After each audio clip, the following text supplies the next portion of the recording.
Queridos irmãos e irmãs em Cristo que nos acompanham e também nossos prezados amigos e amigas que têm acompanhado as transmissões do Instituto Vida para Todos, estamos mais uma vez reunidos aqui na Estância Árvore da Vida, no auditório,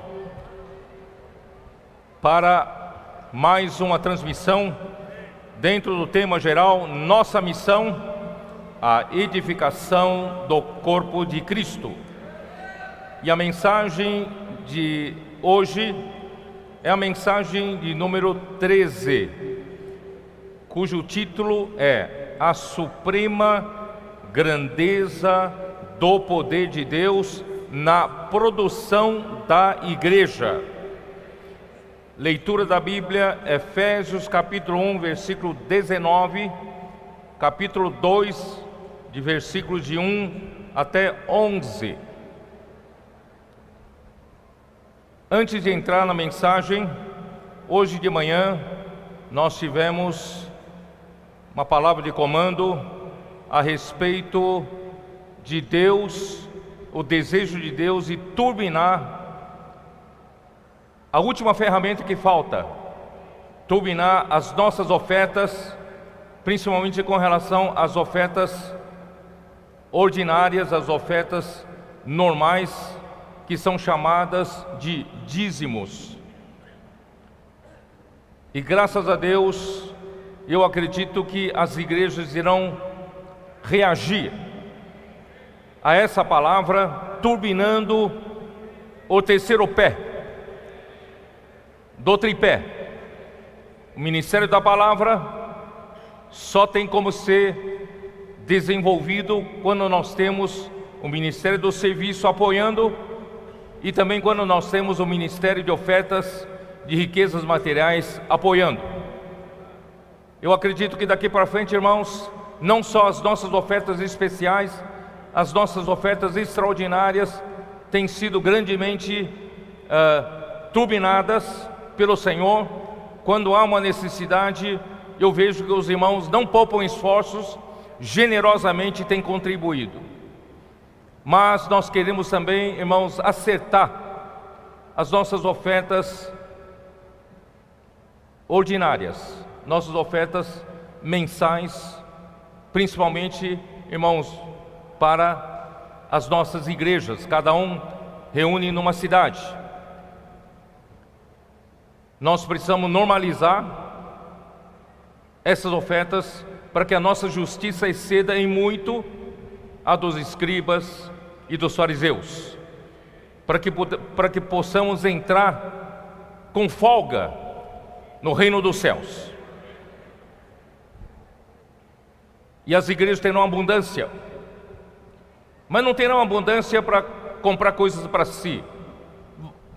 É para atender a necessidade de cada igreja, mas a grande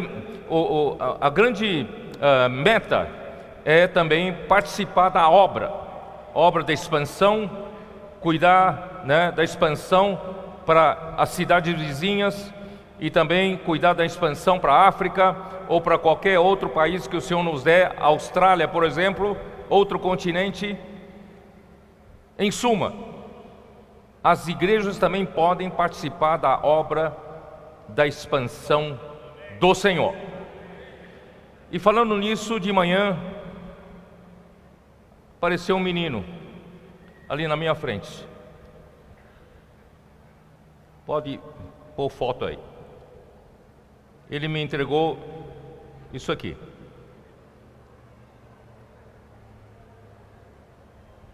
Minha oferta, Fábrica de Vencedores Kids.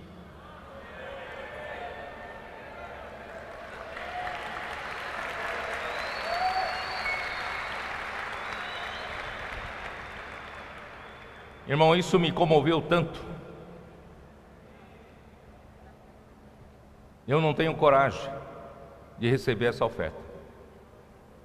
É como Davi, quando os valentes lhe trouxeram água do poço que estava junto à porta de Belém, eles correram risco, os valentes correram risco de vida e buscaram aquela água, e Davi disse: quem me dera de beber dessa água pelo preço de sangue.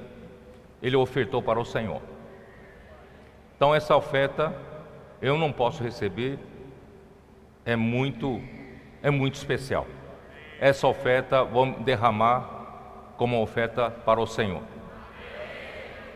É um sacrifício desse menino, isso vai ter valor para a eternidade.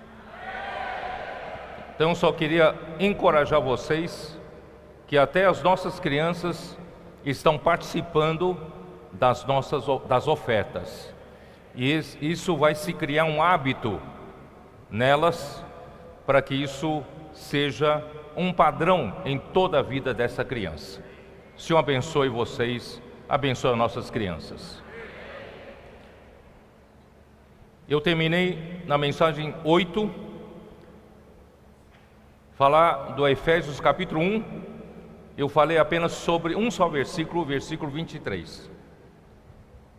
E objeto dessa palavra começa uma oração de Paulo para que o Pai da Glória nos conceda espírito de sabedoria e de revelação no pleno conhecimento dele, para que os nossos olhos do coração sejam iluminados, para sabermos qual é a esperança, a expectativa que Deus tem quando nos chamou, e qual é a riqueza da glória da sua herança nos santos. Isto é, Ele deseja nos ganhar, tomar posse de nós como a sua herança. Ele deseja nos glorificar, Ele deseja trabalhar com a sua glória, nos transmitir a sua glória e nos encher da sua glória. Aí Ele vai tomar posse como a sua herança. Aí quando chega no versículo 19, e qual a suprema grandeza do seu poder para com os que cremos, segundo a eficácia da força do seu poder. Este versículo é um versículo chave. É um versículo chave para entender o capítulo 2 de Efésios. Eu vou explicar daqui a pouco. Versículo 20. Que poder é esse, o qual exerceu Ele em Cristo, ressuscitando-o dentre os mortos e fazendo-o sentar à sua direita nos lugares celestiais? Eu já disse, a suprema grandeza do poder de Deus é tão grande, que exerceu Ele em Cristo, ressuscitando dentre os mortos. Ninguém tem o poder da ressurreição, só Deus tem o poder da ressurreição. E com esse poder Ele ressuscitou a Jesus dentre os mortos. Mas não só isso, com esse mesmo poder Ele fez Jesus ressuscitado sentar-se à sua direita. Isto é, Ele promoveu uma ascensão desse Jesus ressuscitado. Ascensão é um elevador que o levou para o topo, para o ponto mais alto desse universo. E esse ponto mais alto do universo, irmãos, é nas regiões celestiais. E não só isso, não só Ele colocou no lugar mais alto, e ainda colocou à sua direita, à direita de Deus. Veja o poder de Deus. A direita de Deus significa lugar de honra. A direita de Deus significa a quem Deus delega toda a sua autoridade. E esse lugar é tão alto, irmãos, não tem nada acima dele. Ele está acima de todo principado, todos os príncipes. com seus territórios que eles têm governo. E Satanás é o príncipe desse mundo. Mas Jesus, pelo poder de Deus, foi ascendido acima deles, acima de todo o principado e de toda autoridade e poder e domínio e nome. É ou não é grande esse poder?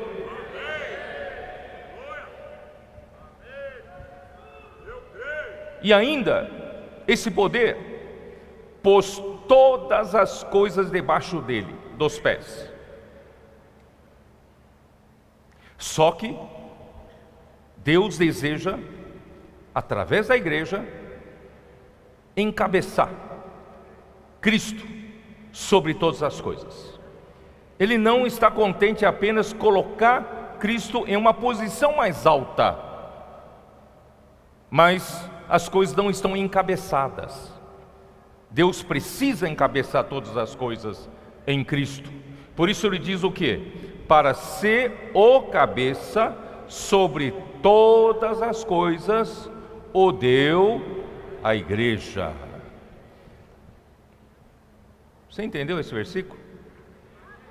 Esse versículo significa que Deus te entregou uma grande responsabilidade. Cabe a você fazer Cristo encabeçar todas as coisas por meio da igreja. Isto é, Ele deseja encabeçar primeiramente você, encabeçar a igreja.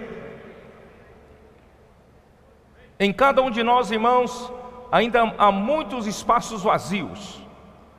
Ainda há muitos lugares onde Cristo não tem autoridade, não tem governo.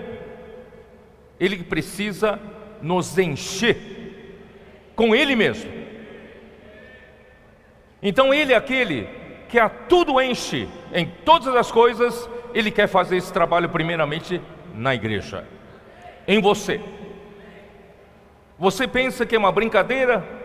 Estamos falando sobre imersão na palavra profética, e você sair pelo poder da palavra profética, pregar o evangelho, fazer comportagem, você acha que é uma brincadeira isso tudo? Não, isso tudo, irmãos, é para encher você de Cristo, do governo de Cristo. Ele não pode deixar vazios na sua vida que seja governado ainda pela sua carne, pelo seu velho homem. Ele quer tomar conta de você, Ele quer possuir você, Ele quer fazer de você a sua herança, Ele quer encher você de sua glória. Aí a igreja será a plenitude daquele que a tudo enche em todas as coisas.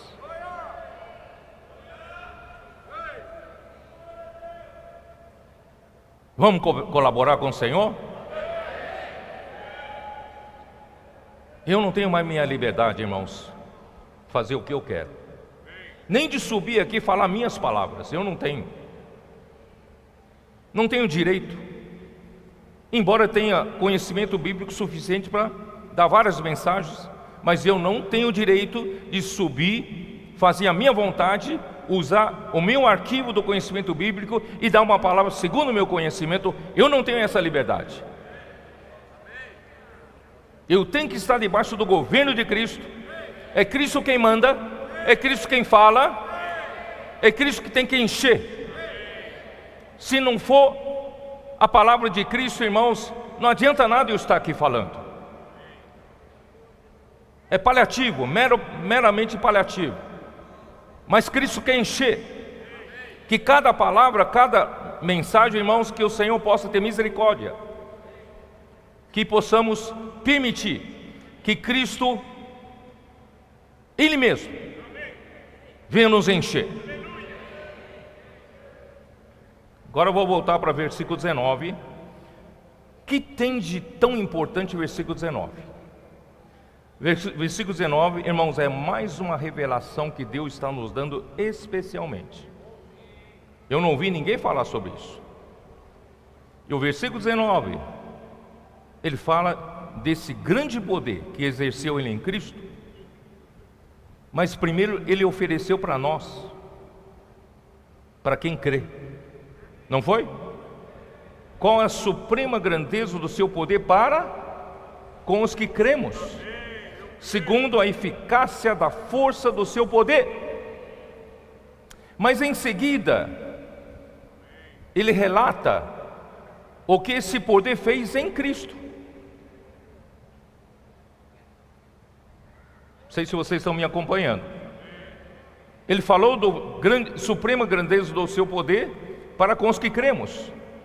Então, para mostrar que grandeza de poder é essa grandeza, esse poder tão grande, então ele mostra que poder esse exerceu ele em Cristo, ressuscitando dentre os mortos, o ascendendo, o colocando acima, de todo principado, potestade, nos lugares celestiais e à direita de Deus, e ainda pôs todas as coisas aos pés dele, e ainda para ser o cabeça sobre todas as coisas, acabar encabeçando todas as coisas, ele deu para a igreja tem essa responsabilidade de fazê-lo.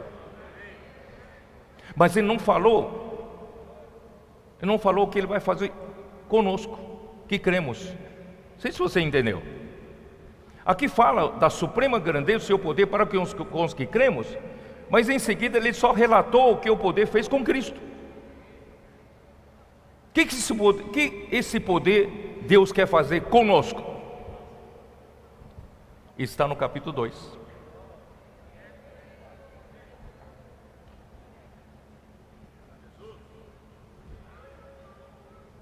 Ele vai fazer a mesma coisa que ele fez com Cristo, ele vai fazer conosco.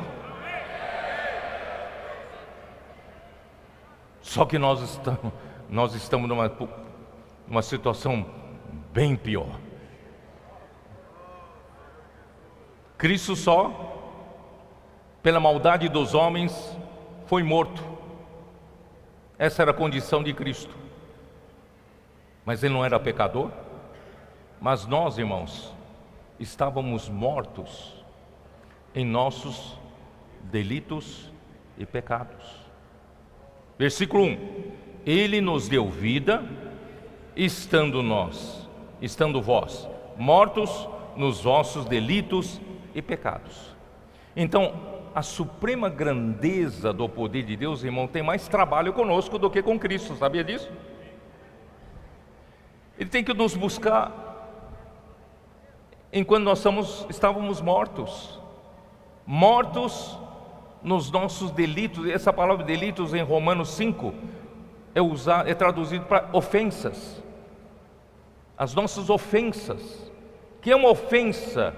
Uma ofensa é o que você pratica além do seu limite, do seu direito.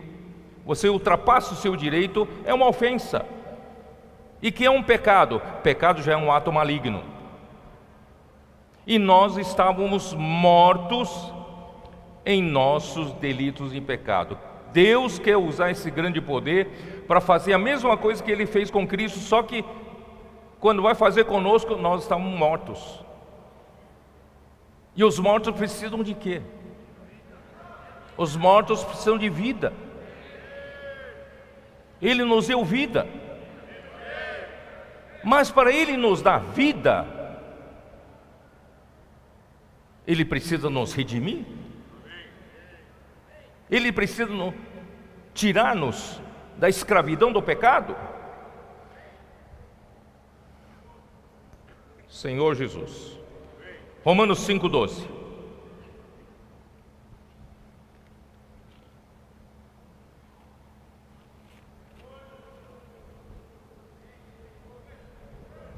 Irmão, ninguém falou sobre isso, que o Efésios 2 é a explicação desse versículo.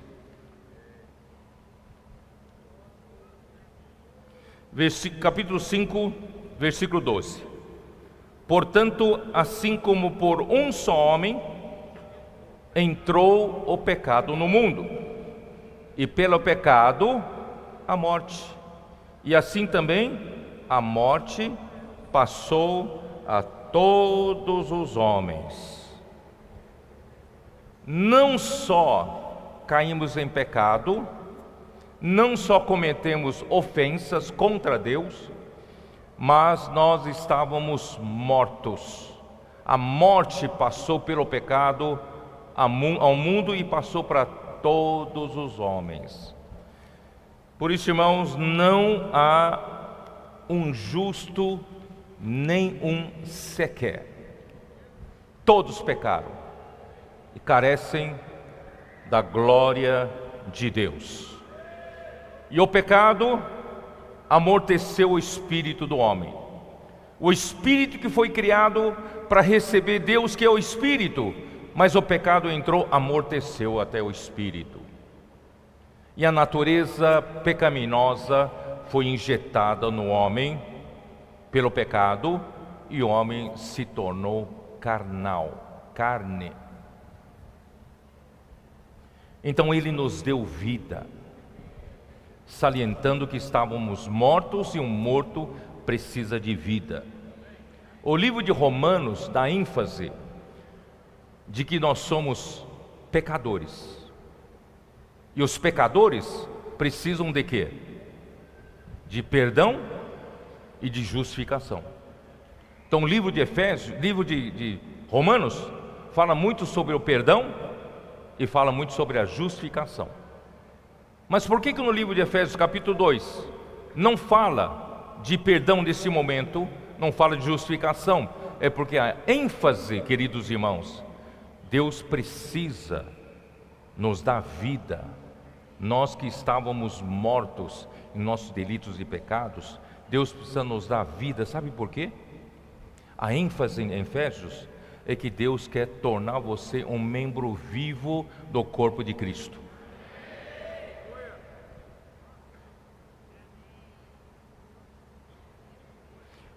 Esse mesmo capítulo, nós vamos ainda ver agora, ele vai nos ressuscitar. Ele também vai nos levar ao mesmo lugar que levou Cristo, aos lugares celestiais. Você sabia disso ou não? Vamos com calma, vamos com calma. Ó Senhor Jesus, vamos lá, Efésios, voltando para Efésios. Efésios, capítulo 2. Ele nos deu vida estando nós mortos nos vossos delitos e pecados, nos quais andastes outrora, segundo o príncipe da potestade do ar e do espírito, que agora atua nos filhos da desobediência. Irmãos, tem muita coisa aqui. Só no versículo 2 tem muita coisa para explicar. Nós andávamos outrora mortos nos nossos delitos e pecados, certo? Segundo o curso desse mundo. Que mundo é esse? Cosmos. Que é cosmos? Irmãos, é o sistema que Satanás criou, no qual o príncipe da autoridade do ar domina toda a terra, toda a sociedade humana.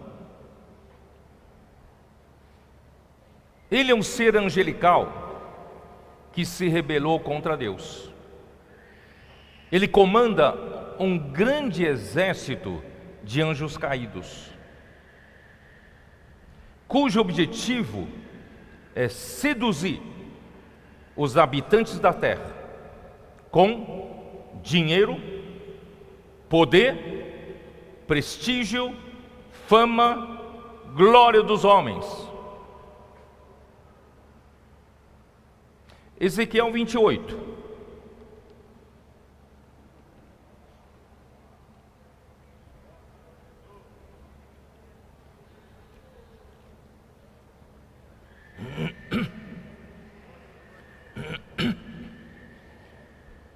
Esse ser angelical, versículo 12: Filho do homem, levanta uma lamentação contra o rei de Tiro e dize-lhe: assim diz o Senhor Deus, tu és o sinete da perfeição, cheio de sabedoria e formosura.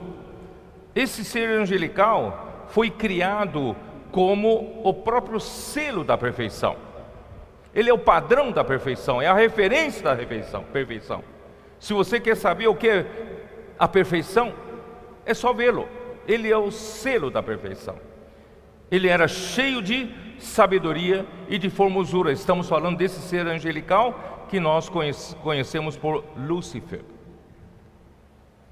Deus o colocou para governar o mundo de então, numa posição muito elevada. Versículo 15: perfeito eras nos teus caminhos desde o dia em que foste criado, até que se achou iniquidade em ti. Ele era perfeito, fazia tudo perfeitamente. Debaixo de Deus, só ele conseguia fazer o que fazia. Ele era o selo da perfeição. Aí o orgulho entrou em seu coração. Mas o que ele fez? Eu quero chamar a atenção do versículo 16. Na multiplicação do teu comércio, se encheu o teu interior de violência e pecaste, pelo que te lançarei profanado fora do monte de Deus, e te farei perecer, ó querubim da guarda, em meio ao brilho das pedras. Elevou-se o teu coração por causa da tua formosura, corrompeu-se a tua sabedoria por causa do teu resplendor. Lancei-te por terra, diante dos reis te pus, para que te contemplem. A versículo 18 volta a falar: pela multidão das tuas iniquidades, pela injustiça do teu comércio, profanaste os teus santuários. Eu, pois, fiz sair do meio de ti um fogo que te consumiu e te reduzia a cinza sobre a terra aos olhos de todos os que te contemplam. O que é isso que eu li? Com que métodos ele conseguiu um exército de anjos que o seguiram? Em Apocalipse 12 diz que ele é o sedutor de todo mundo. Ele é sedutor. Não é isso não? Ou estou inventando? Vamos lá. Apocalipse 12, é isso, né? Senhor Jesus. 12, versículo 9. Foi expulso o grande dragão, a antiga serpente, que se chama Diabo e Satanás, o sedutor de todo o mundo.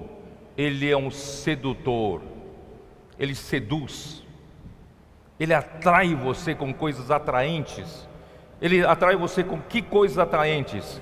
Eu vou explicar aqui. No versículo 16 fala: na multiplicação do teu comércio se encheu o teu interior de violência e pecado. Meu irmão, para mim, ele foi o inventor do comércio. Sabe o que é comércio? Vai procurar no dicionário. Eu procurei, vou ler aqui para vocês. O que é comércio? Atividade que consiste em trocar, vender ou comprar produtos, mercadorias, valores, etc., visando, num sistema de mercados, ao lucro, negócio. Não sei se vocês entenderam, é a troca. É a troca. Ele seduz com a troca. Qual homem caído não gosta de ficar rico? Então ele oferece riqueza, mas em troca de obediência a Ele. Ele não falou assim para o Senhor Jesus? Não é isso? Todo esse mundo e a glória desse mundo me foram dados. Se você, tão somente, prostrado, me adorares, eu darei tudo isso para você. Isso não é comércio? Não é troca? Com lucro para quem? lucro para ele. Aí ele te seduz, ele te oferece uma coisa. Então, ele tem nas suas mãos os poderosos nessa terra. Porque o dinheiro todo foi dado para esses poucos que controlam todo o planeta no sistema econômico e financeiro. Esses são sob controle dele. O poder é outra coisa que atrai os homens. A disputa nas eleições, não é? Tudo isso, irmãos, é pelo poder. E o homem gosta do poder, porque o poder também traz regalias, traz privilégios e traz dinheiro. Ele oferece prestígio.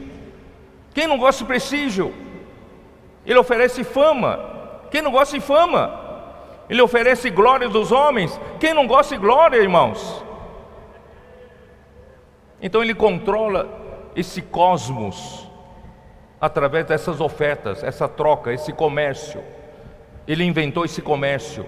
Irmão, cuidado, irmãos, na igreja a gente cair nisso. Alguém te oferece um cargo na igreja. Alguém te oferece um prestígio na igreja. Alguém te oferece uma forma de ganhar alguma forma do seu interesse na igreja. Irmão, na igreja nós não fazemos comércio.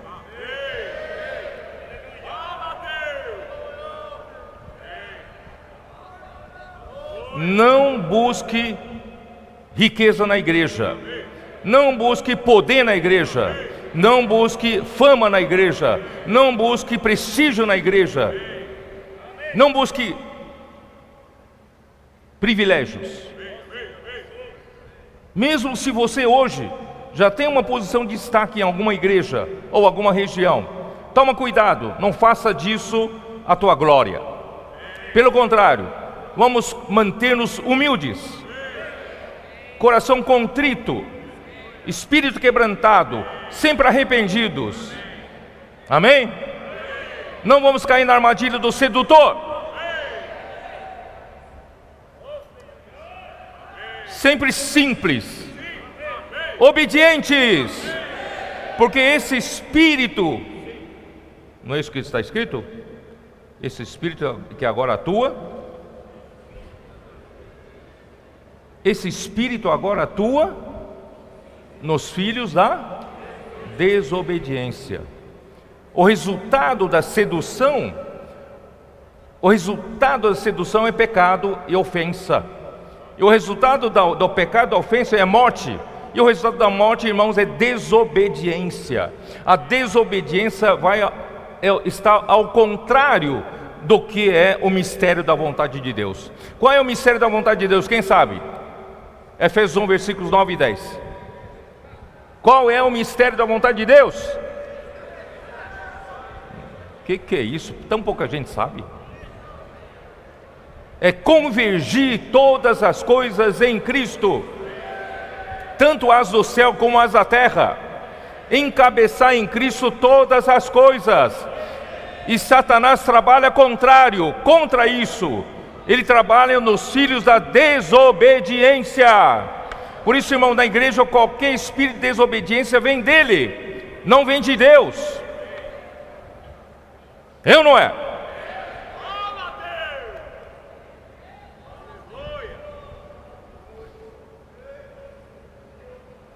O curso desse mundo. O que é curso? O mundo é cosmos, sistema, está montado. Mas o curso, irmãos, vem como marolas, vem como as ondas, vem como corrente. De tanto em tanto vem um curso. O que o curso oferece para você?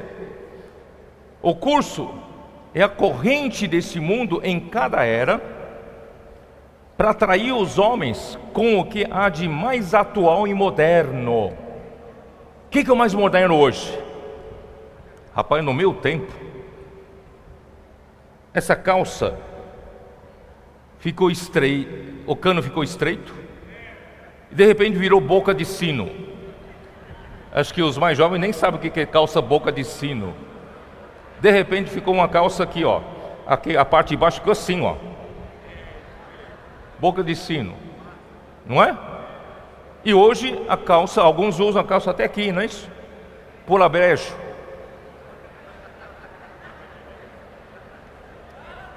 E a gravata dos homens, uma hora ficou larga, outra hora ficou estreita, não é isso? Sapato das mulheres, a moda, cabelo, penteado, roupa, vestido, irmão, tudo isso faz parte do curso.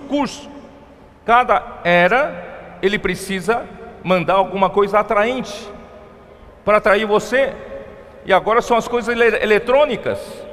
Nossos meninos são todos ali vidrados nos jogos, nas coisas eletrônicas. Ó Senhor Jesus, não vamos cair nisso, irmãos. Estamos aqui para fazer a vontade de Deus,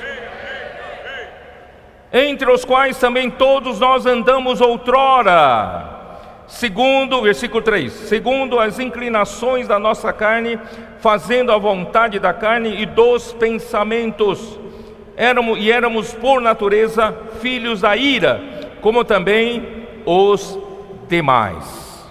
Irmãos, todos nós andávamos nesse curso desse mundo, não é isso?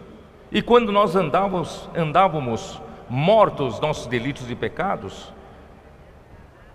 sujeitos ao espírito da desobediência, que atua nos filhos da desobediência, irmãos, nós andávamos segundo o quê? Segundo as inclinações da nossa carne.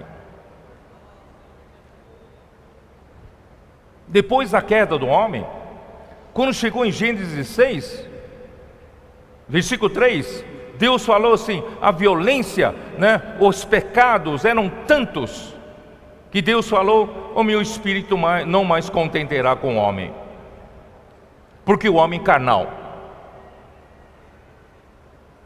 o homem ficou carnal.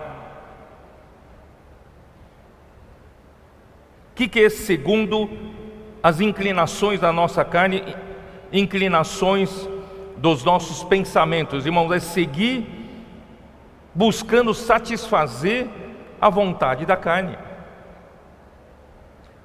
ou segundo os desejos da nossa carne. Então eu preciso definir um pouco o que é carne.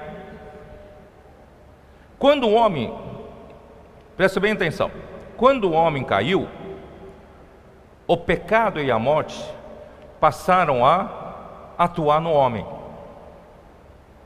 E o homem, com a queda, se tornou carne.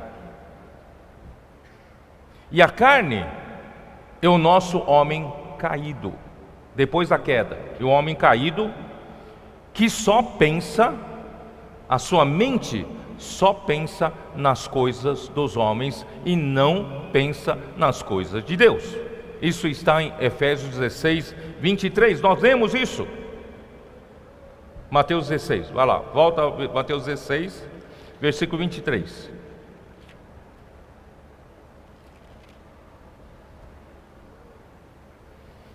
Porque Jesus falou,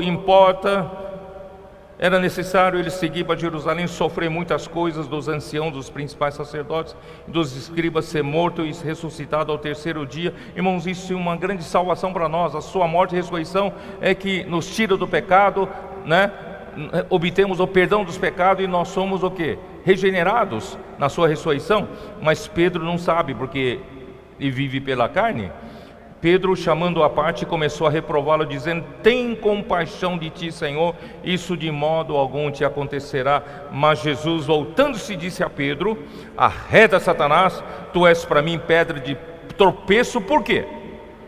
Porque não cogitas é pensar, não pensa das coisas de Deus, mas das dos homens. Cogita das coisas dos homens. Irmãos, o homem que vive na carne, mesmo que fale alguma coisa com relação à adoração a Deus, por exemplo, na religião, todo mundo quer agradar a Deus, quer fazer coisas para Deus, irmãos, mas no fim das contas, o homem carnal só pensa nas coisas dos homens.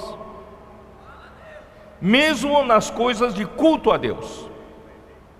Ele não consegue pensar nas coisas de Deus, não consegue, porque é carne. Por isso, irmãos, nós precisamos perceber isso. Na sua carne também tem um lado bom, sabia? Compre aquele livro para você ver. Os perigos do lado bom da alma. Então, o homem caído, a sua mente só pensa nas coisas dos homens. E a mente dele, ou os pensamentos desse homem caído que é carne, expressa a opinião ou expressa a vontade do seu eu. Agora, depois que o homem caiu, ele tem um eu aqui dentro chamado de ego. O homem agora tem um ego, que não pensa nas coisas de Deus.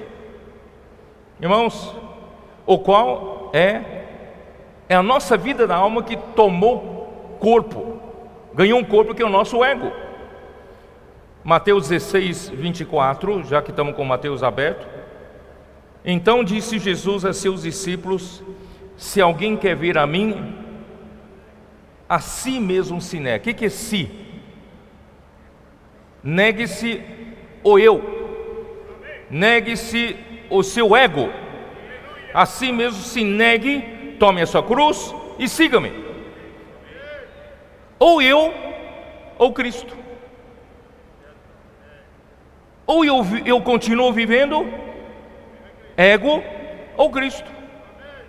Só um pode tomar conta do nosso corpo, do nosso viver, tá? Então vamos lá para Gálatas 2:20. Fica mais claro ainda. Gálatas 2:20. Senhor Jesus, abre nossos olhos. 2:20. Logo, já não sou eu quem vive, o ego, que é corporificação da vida da alma, e nesse ego eu tenho os pensamentos, opiniões, né, que expressa o meu ego, a carne. Já não sou eu quem vive, mas Cristo vive em mim. E esse viver que agora tenho na carne, vivo pela fé no Filho de Deus que me amou e a si mesmo se entregou por mim.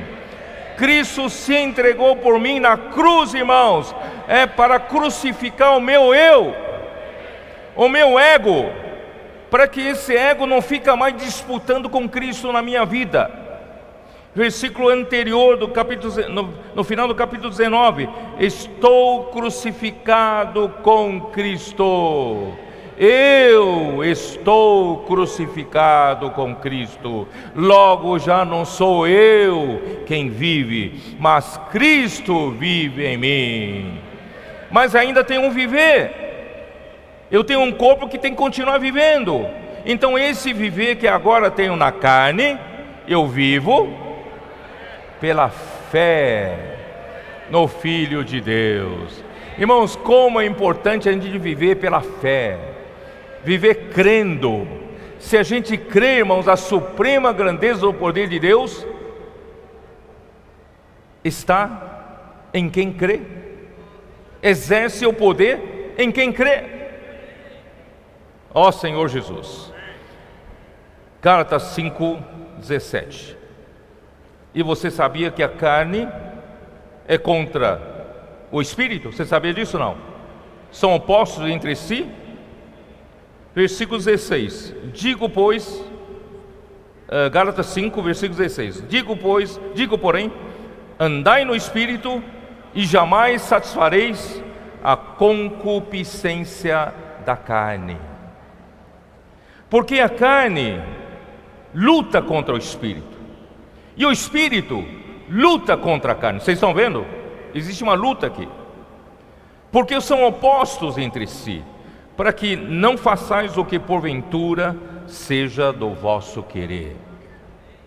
Mas, se sois guiados pelo Espírito, não estáis sob a lei. Ora, você quer continuar vivendo na carne? Se você continuar vivendo na carne, sabe o que você vai produzir? É impossível, irmãos, uma árvore má produzir bons frutos.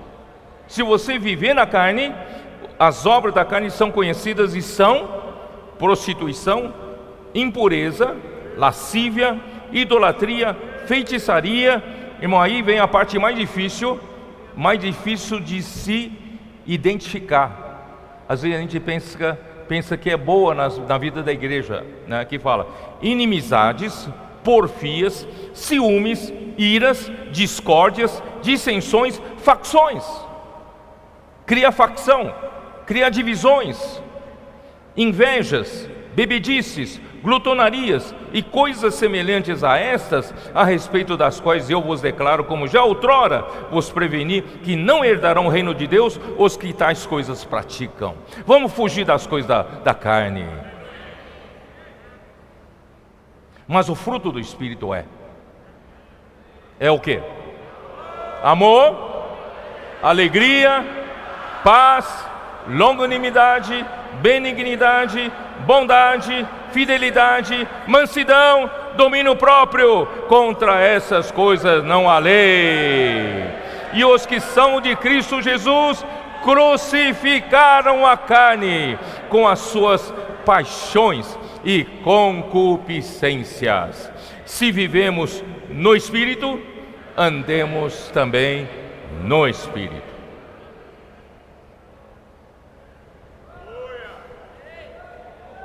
Vocês perceberam que o ego, está oposto a Cristo. Ou o meu ego vive, ou Cristo vive em mim, não é? Vocês perceberam também que a carne é oposto ao Espírito. Ou eu vivo pela carne, produzindo obras da carne, eu vivo pelo Espírito, produzindo fruto do Espírito, né? E vocês vão perceber agora em 1 João 2,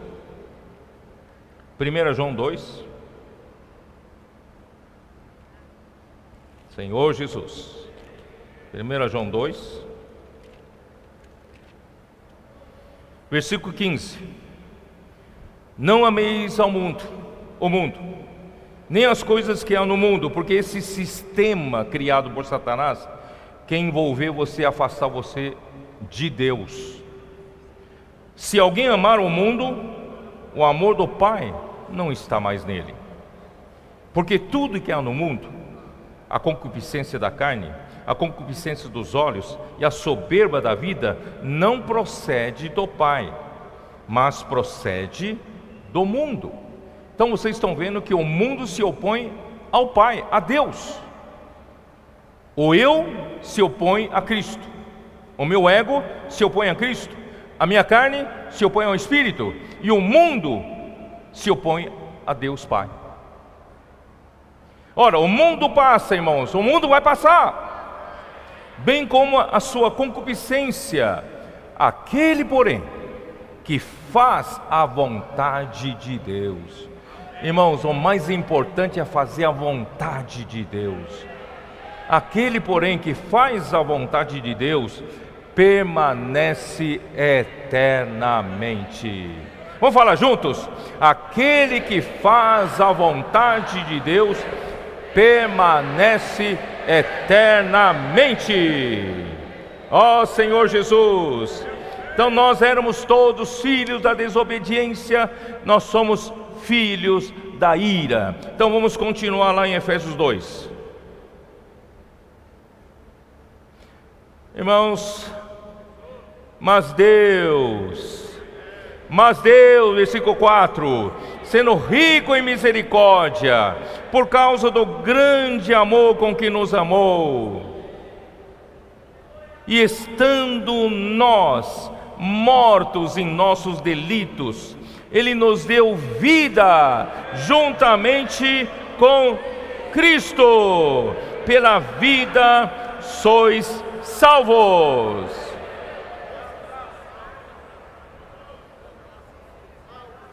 Isso tudo é mais do que você está pensando. Deus, Ele é rico em misericórdia, por causa do grande amor com que nos amou. Deus tem grande amor por nós. Mas, irmãos, o homem caiu tanto. Deus então precisa buscar no amor dele um recurso extraordinário para alcançar aquilo que precisa de uma ferramenta especial para tirar o homem lá do lamaçal, do lodo do pecado, da morte, essa coisa chamada misericórdia. A misericórdia de Deus alcança onde a outra coisa não alcança. Graças a Deus, Deus sendo rico em misericórdia, pois o homem caiu em uma condição miserável, morto em seus delitos e pecados. Essa condição, irmãos, somente a misericórdia de Deus é capaz de resgatar esse homem. Graças a Deus que o seu amor é tão grande que possui esse recurso, que é a misericórdia, para alcançar os que não merecem ser amados. Nós não merecemos ser amados, mas a misericórdia foi lá nos buscar. E pela graça, eu vou dizer, Ele nos deu vida juntamente com Cristo. Não sei se você percebeu aqui, aquilo que a suprema grandeza do poder de Deus fez com Cristo no capítulo 1. E quando você creu em Jesus Cristo, você se uniu àquilo que Deus fez em Cristo. Não sei, você percebeu? Aqui fala juntamente com Cristo. Você está numa situação miserável, você estava numa situação de pecado, da morte e delitos. Deus então usou sua misericórdia e te tirou de lá. Aí tirou de lá, te resgatou, te perdoou, redimiu você. E agora? Quando você creu, sabe o que aconteceu quando você creu? Quando o grande poder de Deus ressuscitou Jesus dentre os mortos, quando você creu, você se uniu a esse momento da ressurreição de Cristo. Quando Ele ressuscitou a Jesus Cristo dentre os mortos, olha o poder da fé. Quando você creu aqui no tempo, muito tempo depois, você creu aqui, Deus se uniu aqui, ó.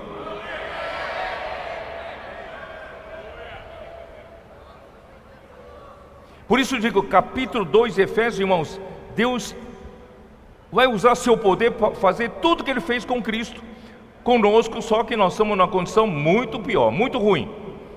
Mas Ele vai fazer, tá? O que Ele fez? Pela graça sois salvos. Irmãos, Colossenses 2,13 que fala, Colossenses 2, versículo 13.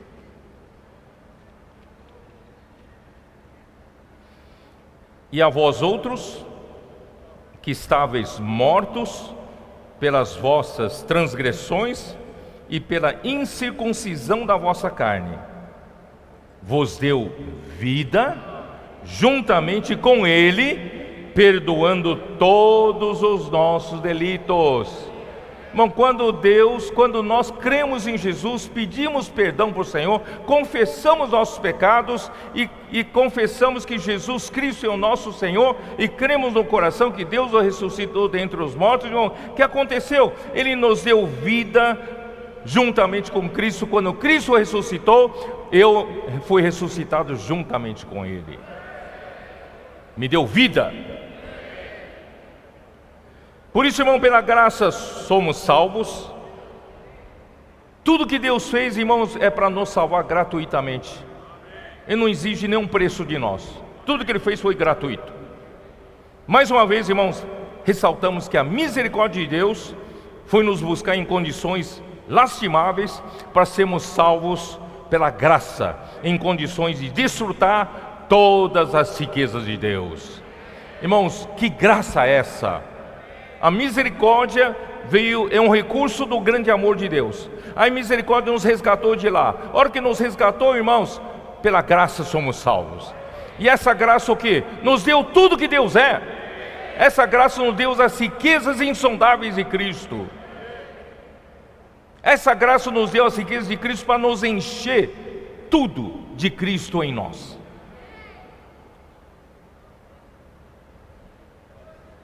Versículo seguinte é fabuloso. Versículo 6. E juntamente com ele nos ressuscitou. Esse poder não só ressuscitou a Jesus e fez Jesus sentar à direita de Deus, e esse mesmo poder, irmãos, também nos ressuscitou e também nos fez assentar nos lugares celestiais em Cristo Jesus. Se já era uma coisa extraordinária, irmão, nós vemos nosso cabeça, nosso Cristo, nosso capitão, nosso rei, foi alçado à direita de Deus e está acima de todo principado e potestade, de poder, domínio, de qualquer nome, né? Ele está nos lugares celestiais. Irmãos, hoje, quando cremos em Jesus, com esse mesmo poder, irmãos, Deus também nos ressuscitou e Deus também nos levou lá para cima. Você não está aqui na terra, não. Como a igreja, você está lá. Você está em Cristo. Você também está em lugares celestiais. Quando Satanás tenta te intimidar, quando as hostes do inferno tentam te pôr medo, você vai dizer: eu estou em cima de vocês. Eu fui ressuscitado juntamente com Cristo. E Deus e Cristo me fez assentar-se também nos lugares celestiais. Espiritualmente falando, nós também estamos acima de todo principado e potestade e poder e domínio e de qualquer nome que se possa referir. Por isso, meu irmão, nós não temos medo de nada. A igreja tem toda a autoridade. A igreja está nessa posição maravilhosa celestial. Está alegre, não? Vocês estão entendendo pelo menos que esse versículo 19 do capítulo 1 é que é explicado em todo o capítulo 2 de Efésios. Vou até dar um spoiler de amanhã. Ele vai não só nos colocar em lugares celestiais, Ele vai nos fazer de uma obra, uma bela obra, que eu vou terminar falando isso. E não só isso, irmãos, amanhã o que ele vai falar? Eu vou falar o quê? Esse poder, irmãos, Deus olhou para nós, nós somos cheios de problemas entre os homens. Só entre judeus e gentios, irmãos, há tanta parede de separação. E entre nós aqui, irmãos, é tão difícil. O marido e mulher que se amam tanto, se uniram por amor, tem tantos atritos todos os dias. Irmãos, é tão difícil um homem relacionar-se com outro ser humano, é ou não é? Mas Deus na cruz, Jesus na cruz, Ele derrubou toda a parede de inimizade, porque Ele quer obter um só corpo.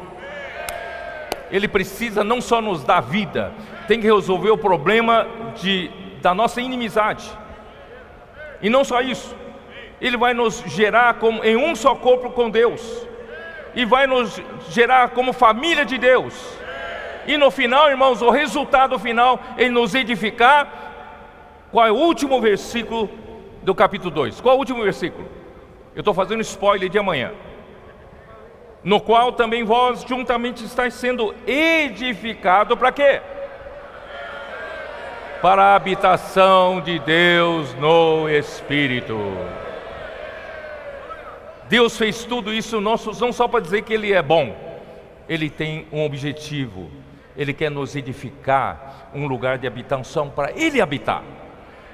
Ele quer ter sossego, Ele quer ter descanso, Ele quer habitar em nós. Vamos cooperar com Ele. Vou tentar terminar, vamos lá. Tudo que Ele realizou em Cristo, irmãos, igualmente Ele está realizando em nós, mas pela fé. Quando nós, pela fé, quando cremos, irmão, Deus nos uniu a Cristo. E tudo que Ele fez com Cristo, pelo seu grande poder, está acontecendo conosco. Isso é para quê, irmãos? Para mostrar, versículo 7, para mostrar nos séculos vindouros a suprema riqueza da sua graça, em bondade para conosco em Cristo Jesus. Para mostrar, por que para mostrar, irmãos? Deus quer exibir a sua igreja publicamente, para todo o universo, nos séculos vindouros. Quais são os séculos vindouros? Quem sabe? Quais são os séculos vindouros? É o milênio e a eternidade. Ele vai exibir a sua igreja no milênio e por toda a eternidade. A maravilha que Ele está fazendo conosco. E a bondade, o que é bondade, irmãos? A bondade, a definição humana é a qualidade de quem tem uma alma nobre e generosa. Na verdade, esse versículo está se referindo à benevolência de Deus em aplicar em nós toda a sua misericórdia e amor. Nós não merecemos nada disso, mas Ele foi bondoso conosco, não foi? Em bondade, irmãos, é que nós recebemos toda essa graça. Ó Senhor Jesus. Por isso, irmãos, vamos continuar. Pois pela graça sois salvos mediante a fé. Irmão, tudo é mediante a fé. Não vamos mudar hoje, irmão. Não vamos mudar pelas obras. Não vamos viver pela nossa capacidade, pelo que conseguimos fazer, não conseguimos fazer. Eu sou bom nisso, eu sou bom naquilo, irmãos. Tudo é pela fé. Pela fé. Sois graça, sois salvos mediante a fé. E isso não vem de vós. É dom de Deus. É presente de Deus, irmãos. Deus nos deu gratuitamente. Não é pela sua capacidade. Não é porque você é mais bonitinho. Não é porque você é mais bonzinho. Não. É pela fé. É dom de Deus. Não é de obras. Não é dos mais poderosos. Não é dos mais habilidosos. Não é mais dos mais eloquentes, os que falam bem, os que sabem controlar outras almas. Não, não é de obras. Para quê? Para que ninguém se glorie. Irmãos, não tem glória nenhuma para nós. Cabe a nós, irmãos, apenas viver pela fé. Crer na palavra profética.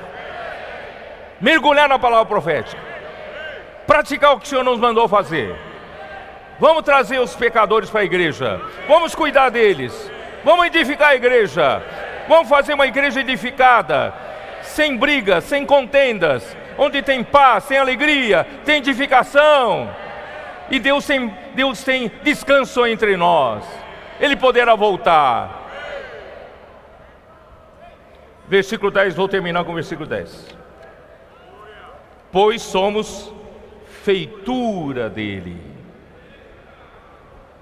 criados em Cristo Jesus para boas obras, as quais Deus de antemão preparou para que andássemos nelas. Irmãos, nós somos a feitura deles. O que é feitura? Irmãos, é resultado do trabalhar de Deus, são as obras dele, feitura dele, né? Mas essa palavra feitura, em grego é poema. Poema.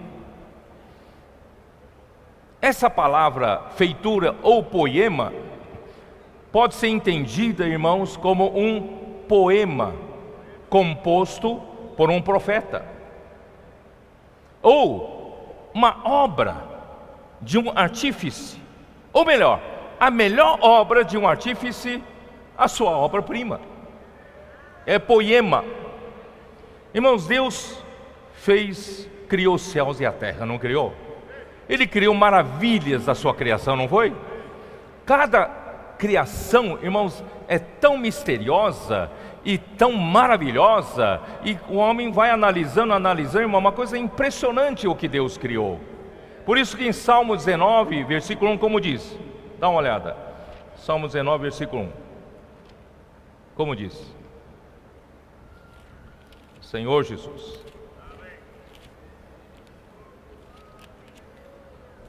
Os céus proclamam a glória de Deus, e o firmamento anuncia as obras das suas mãos. Um dia discursa a outro dia, uma noite revela o conhecimento a outra noite. Irmãos, não há linguagem, nem há palavras, e dele não se ouve nenhum som. No entanto, por toda a terra se faz ouvir a sua voz e as suas palavras até aos confins do mundo. Aí pôs uma tenda para o sol. Irmãos, a criação é uma maravilha que o homem não consegue sondar. As obras de Deus são maravilhosas. Mas tem uma obra, uma única obra, que pode ser chamada de obra-prima de Deus. Essa obra-prima de Deus, irmãos, é a nova criação. 2 Coríntios 5,17. Abre a sua Bíblia. 2 Coríntios 5,17.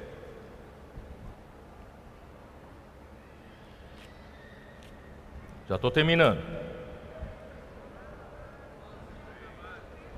Versículo 16. E assim que nós daqui por diante a ninguém conhecemos segundo a carne, e se antes conhecemos a Cristo segundo a carne, já não o conhecemos desse modo. Sabe por quê?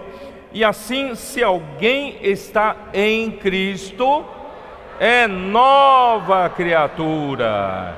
As coisas antigas já passaram, eis que se fizeram novas.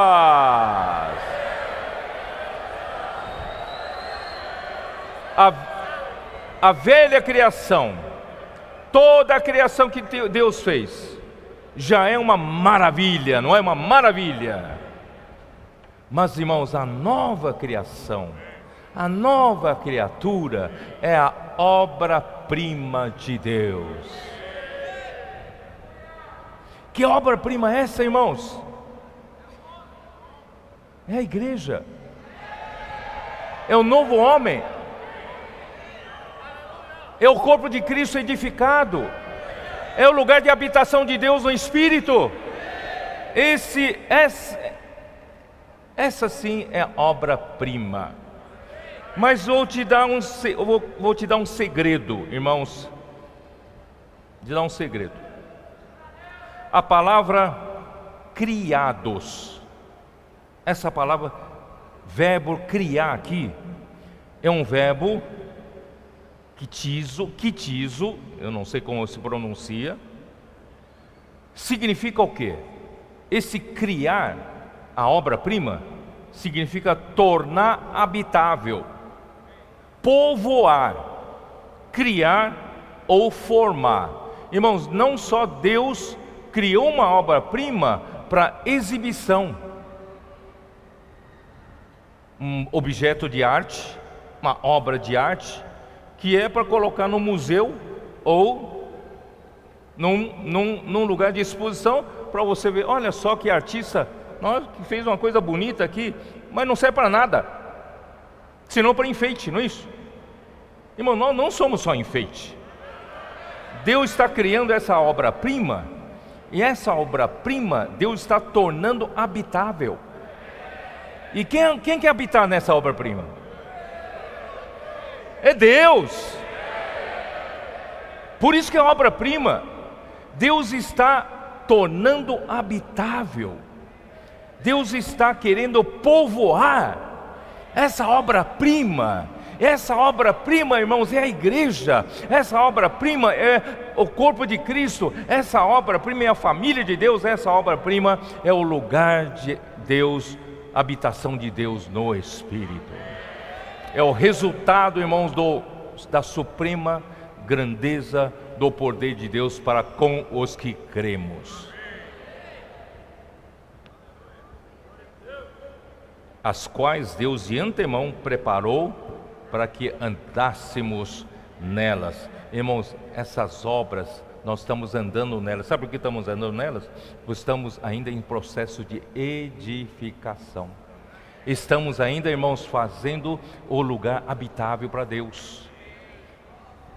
Enquanto nós ainda estamos cheios de carne, militando um contra o outro, brigando pela posição na igreja, disputando um lugar, um espaço para si, irmãos, Deus não é habitável para Deus.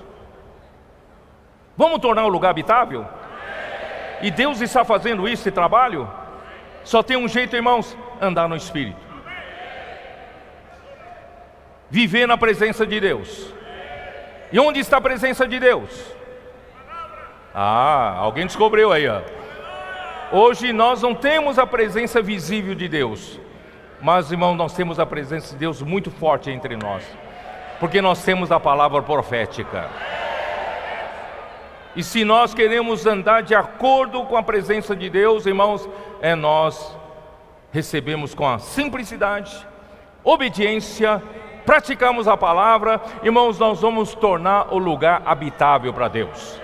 Deus quer habitar na sua igreja. Deus quer ter descanso em nós. Jesus é o Senhor, amém?